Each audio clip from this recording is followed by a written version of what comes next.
Greetings. I heard you could use a helping hand at the forge. I could. My last two hands, well, they're not worth mentioning. And what with the wedding coming up, the work is piling up. What do they call you? Henry. I'm Radovan. You should know, Henry. The blacksmithing isn't for everyone. Have you done it before? Yeah. I basically grew up in the forge. My father was a swordsmith, and not just any. He even forged swords for the nobility. For the nobility, eh? Well, that kind of experience will come in very handy for me indeed. As it happens, I have to forge a wedding present for young Lord Semine. A fine sword. So you'll take me on? Hold your horses. I'll have to try you out first. You could forge me a hunting sword as a test, so I can see if you can make a straight blade. That shouldn't give you much trouble if your father was a swordsmith, should it? Sure thing. I can get started right away. Great. Find some iron and get started then. Iron? You can't make a sword out of butter, but if you don't have your own stuff, you can get everything from the chest in my forge.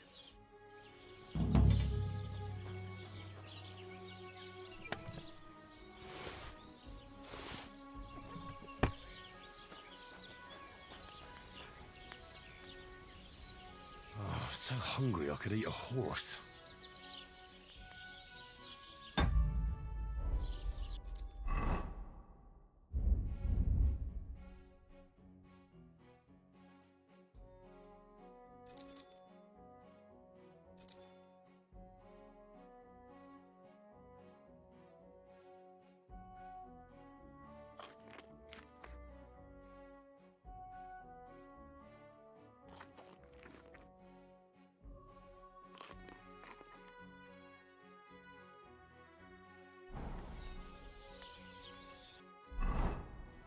Furnace is cold now. Give it a practice try. Some things, like swords, are too long to fit in the fire. You have to heat it up and try poking it around for a bit.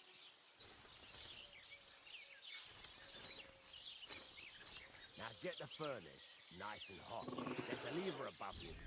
Give it a pull. It works the bellows.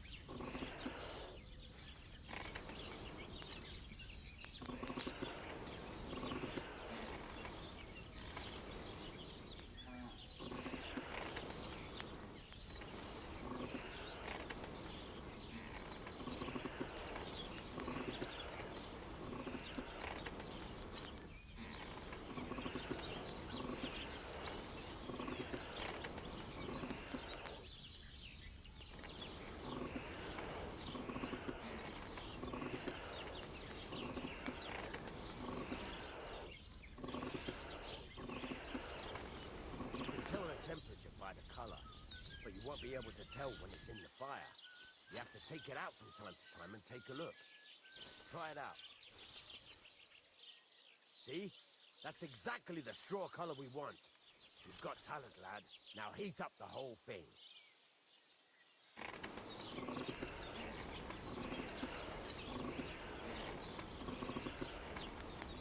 The whole thing is heated up now, so come over to the anvil. Try moving the sword along the anvil so you can get the hang of it.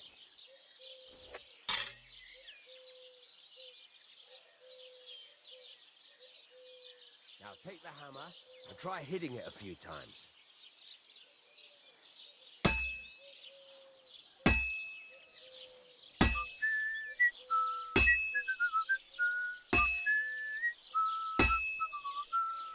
See the sparks? That's the sign of a good strike. The more sparks, the better. Also, you can hammer with different degrees of power. A stronger hit will do more, but it'll tire you out faster. Try giving it a few blows, as hard as you can, so I can see how strong you are. That's got a nice ring to it. Of course, if it was all about hitting an anvil with a hammer, any dolt could do it. You've got to hammer the workpiece evenly. One hit next to the other.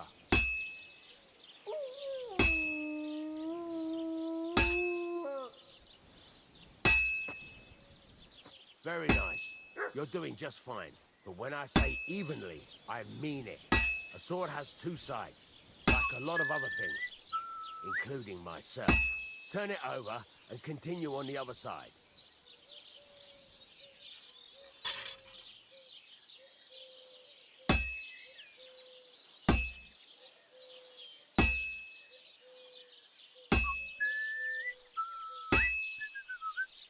Nice. Now try forging it on both sides. The closer it is to being finished, the more it will take on the shape you want. It'll cool off soon anyway.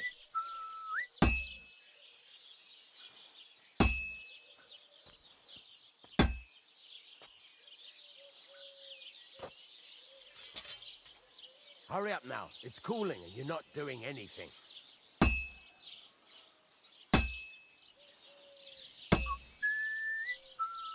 It's cooled now. You can't do it all in one go. You've got to put it back in the furnace from time to time.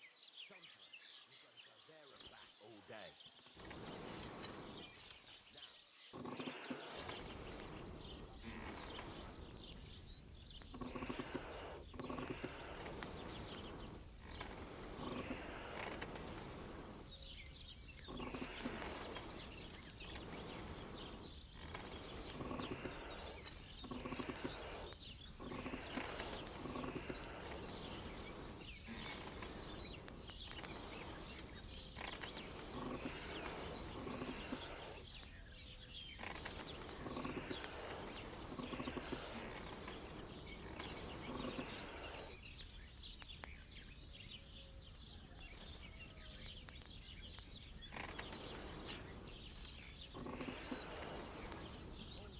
Heat it up now, so come over to the anvil.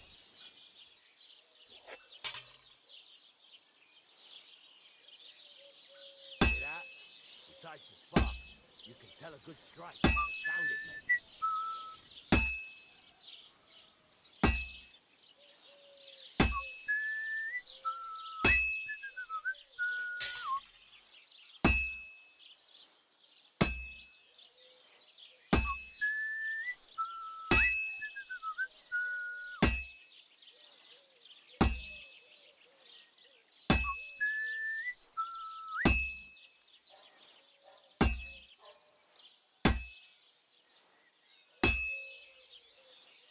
Well struck.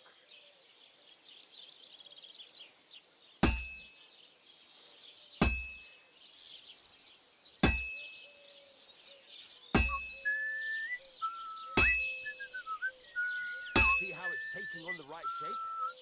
That's how you can tell it's almost finished. Now, I've got a piece of advice for you. Hammer to a rhythm. When I hammer a piece to a beat, the work goes by easier.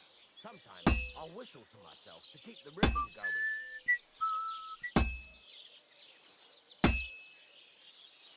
That's some nice whistling. It's easier to forge to a rhythm, isn't it?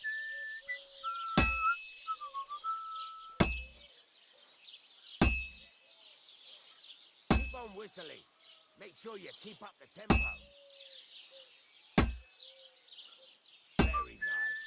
I see you know how to keep on rhythm.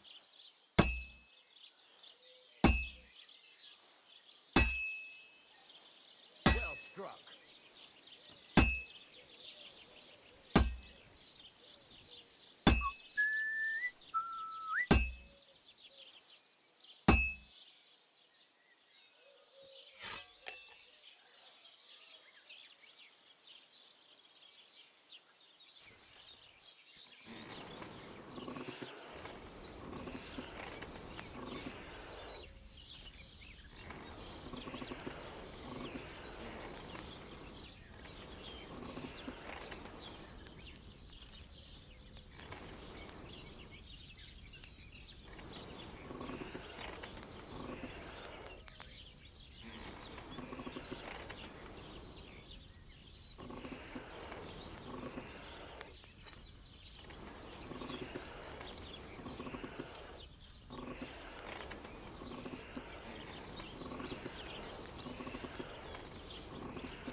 that's left is to temper it, and the sword will be done.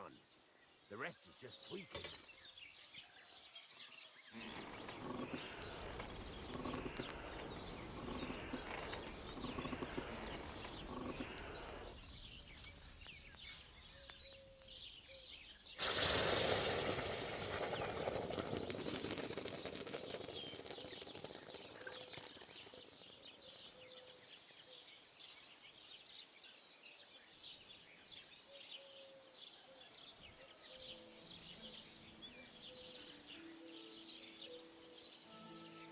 Right, let's have a look.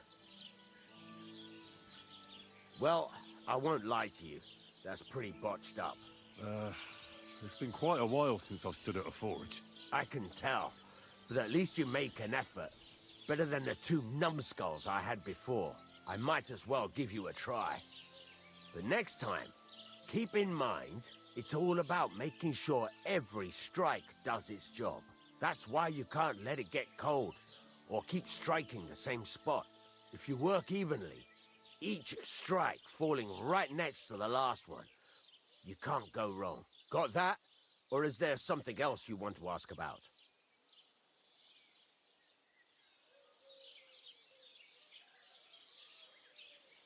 Thanks. That's all I need to know. You can sleep in the chamber by the woodshed. And there's a chest where you can keep your things. And of course, you can use the forge anytime you want. Any questions?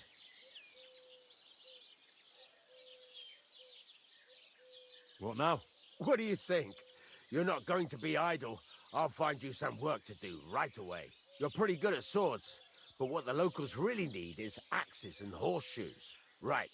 Here are some simple drawings that show what they're both supposed to look like. And some iron. You can get down to it right away. Just like that? You aren't going to help me? Sakura, lad. I chose you because you already know a thing or two.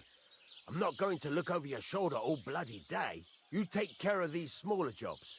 Forge away as long as you're able, and then sell it all. Once you've made some coin and feel like being out in the open again, I'll give you some more interesting work.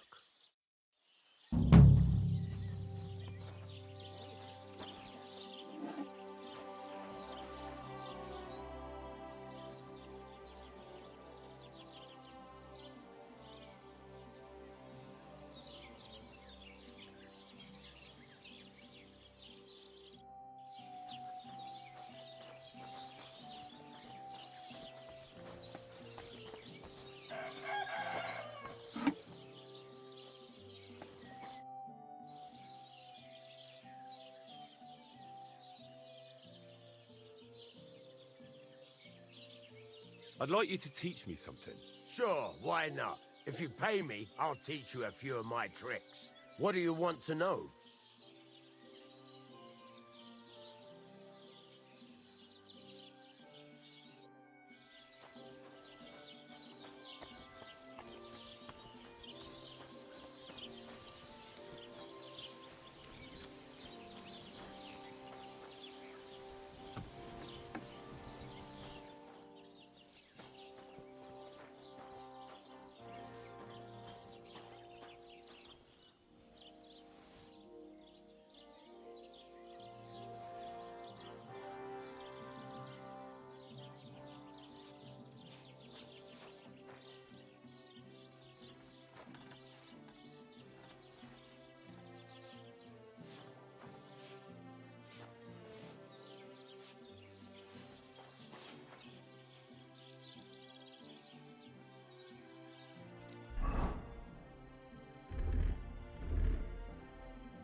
I'd like to discuss the price.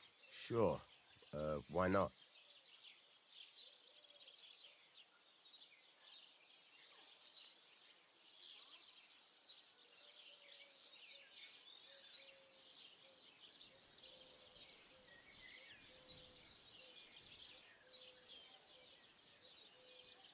What would you say to this? We're getting close. Lower your price a little more, and we can shake hands. Very well, then. I'm glad you found what you needed, Henry. Take care.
This is sharp enough as it is.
God bless you.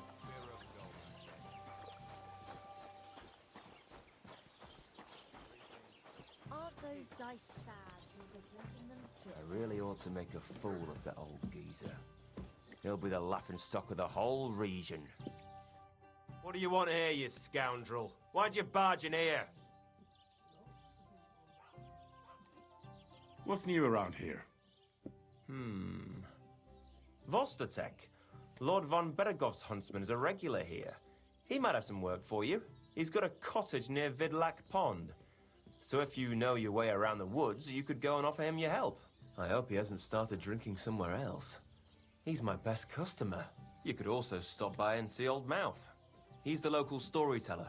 He could tell you all sorts of interesting things, but only if you bring him some liquor. Don't forget, I have some here to sell, if you want. I'm working on a little practical joke myself. We have this little dispute with the Geliovites. You might be interested. And that's all I'd say. Sounds interesting. Thank you, innkeeper.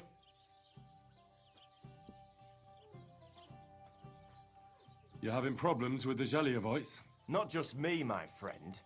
They're the biggest bastards around. They've been nothing but trouble for years. The winter before last, they piled snow in front of everyone's doors at night, so no one could get out of their house. And last year, they broke into my cellar and pissed in my beer barrel. Gracious. I hope you got your aim back on them. Not yet, no. But since you're here, I've got a plan you could help me out with. I'd pay you well. You can count on that.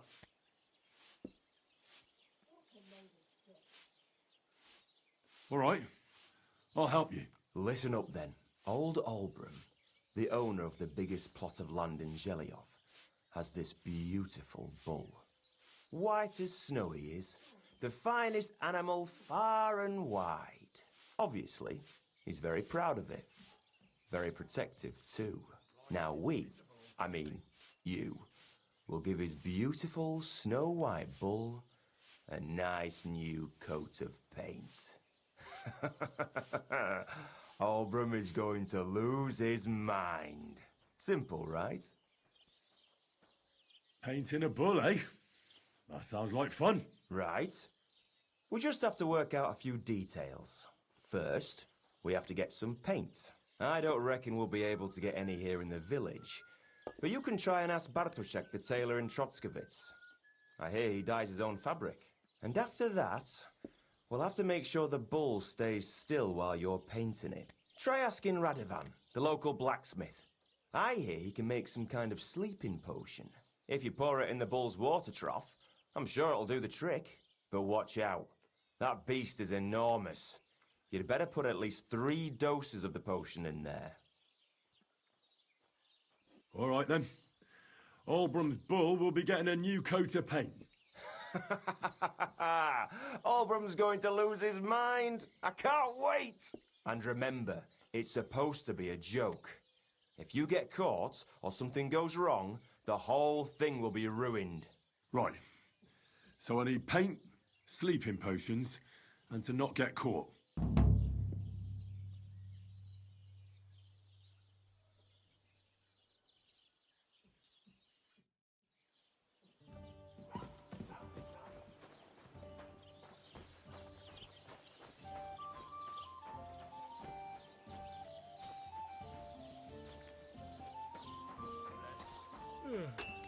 Greetings to you too.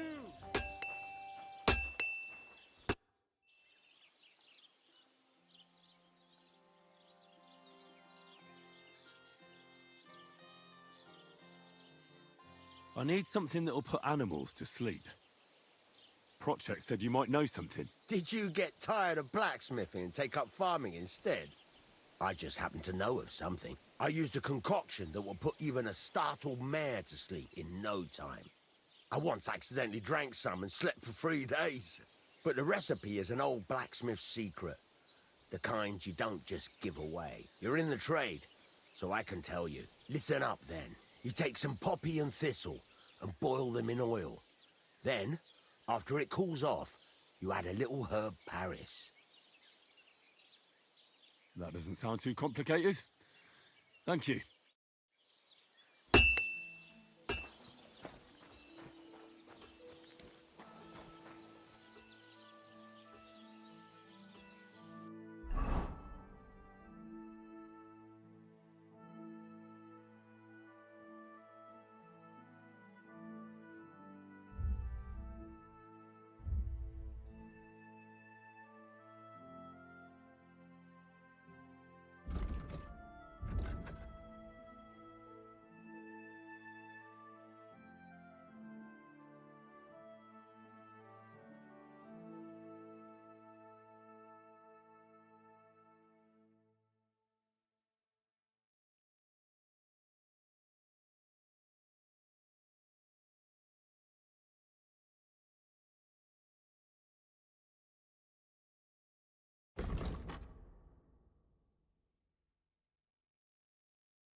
Perfect place for a little nap.